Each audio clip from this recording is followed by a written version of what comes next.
So today we've come down to Wroxham town centre, literally 100, 200 yards away from the busy shops in the high street.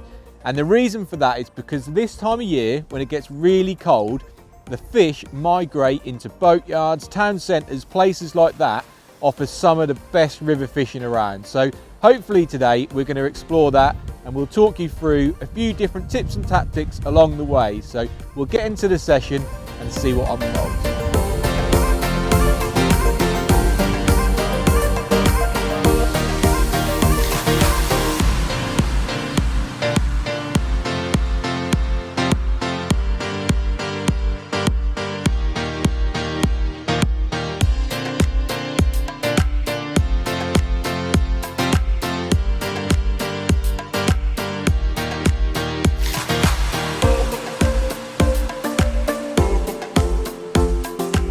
So the first thing to think about before you start the session is to assess the river condition. Now, river condition really affects what you're most likely to catch on the day, so this is ultra important to get right. So today, for example, pretty bad fishing conditions. It's really windy, so that's going to make presentation hard. Behind me, there's clearly a lot of flood water lying around. It's really muddy, so we've had quite a bit of rain. But actually the most important thing to take in consideration is the colour of the water, because that really normally does decipher what you're going to catch. So if it's really clear, you've probably got a lot more chance of catching smaller species, so roach, perch and dace are probably what you want to be targeting. But those bonus fish, skimmers, bream, tench if they're in your particular venue, they like to feed when the water colours up. When you have real loads of rainwater go in, the water really gets a load of colour, you can get good day's fishing on those bigger fish. So first thing to do, look at the clarity of the water, make sure you know what you're trying to fish for.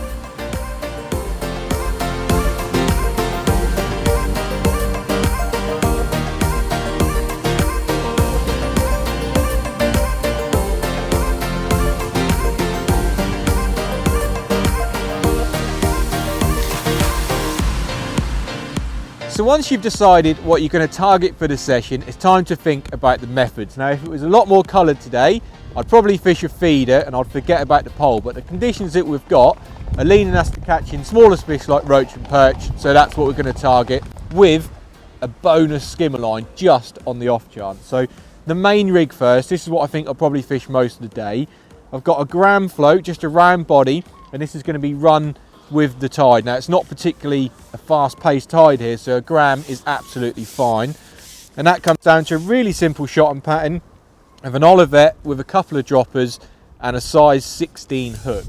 And I would set this probably about half a float length over depth, and I would just run it through with the tide. So that's what they're used to feeding with bait going past them. You're trying to mimic that with that rig. Now, the other rig that I've set up, and this is in case we do get a chance of a bream or a skimmer, is a flat float. So slightly different concept, and basically the flat float allows you to hold your bait completely still. So this, you can anchor it to the bottom. The shape of the float allows the tide to flow over the float and keep it still basically. The same shot and pattern applies. So we've got the olivet with a few droppers, but with this one I set it slightly deeper, probably 2 float lengths over depth.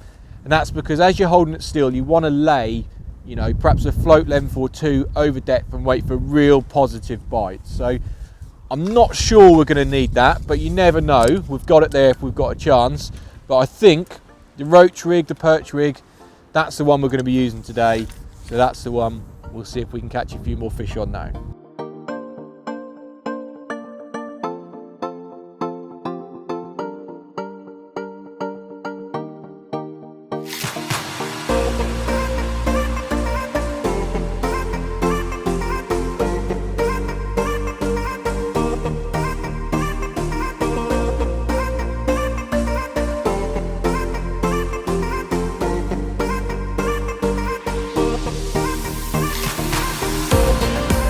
So taking a look at the baits, it's no different to the rigs. You have to marry them up to the species that you're trying to target.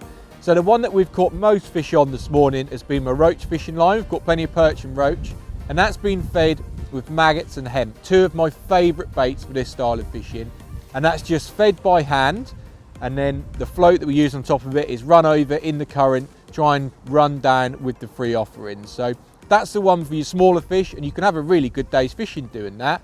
But my bonus line, in case there's an odd bream or skimmer out there, probably their favourite baits, let's face it, chop worm and caster, goes in a big ball of natural dark ground bait, and throughout the day I put 2 or 3 big balls of that and then leave it, and hopefully they'll group up and a bonus fish will come in and sit on that later. So as you can see, 2 different styles of how I've fed it and 2 different types of bait, but pick which one's going to be best for the scenario that you've been given.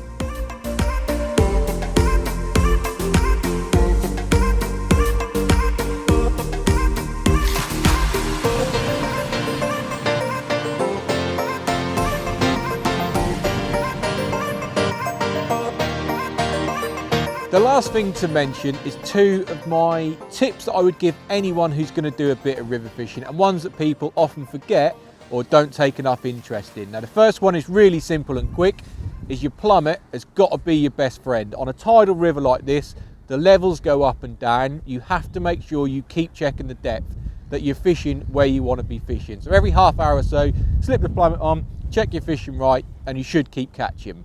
Now the last tip that I'll give is probably the #1 tip for me when river fishing, and that is pay real close attention to the tide and the current, and make sure that your bait is hitting the bottom downstream of you.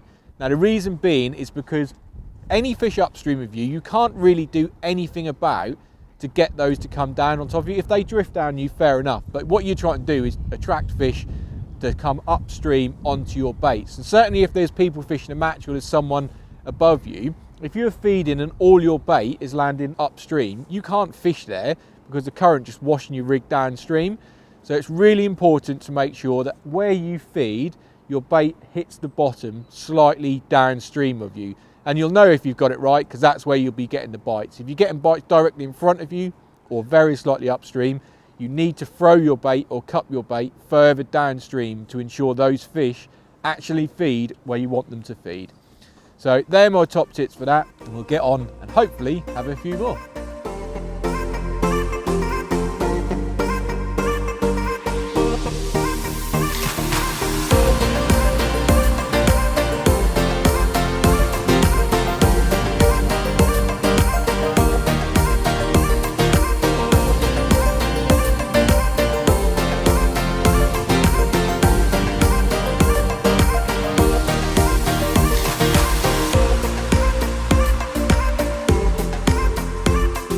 Well, what a brilliant winter day that turned out. When that wind dropped, it was much more comfortable fishing, but with the short days that we face now, the light is fading and it has been a really, really good result.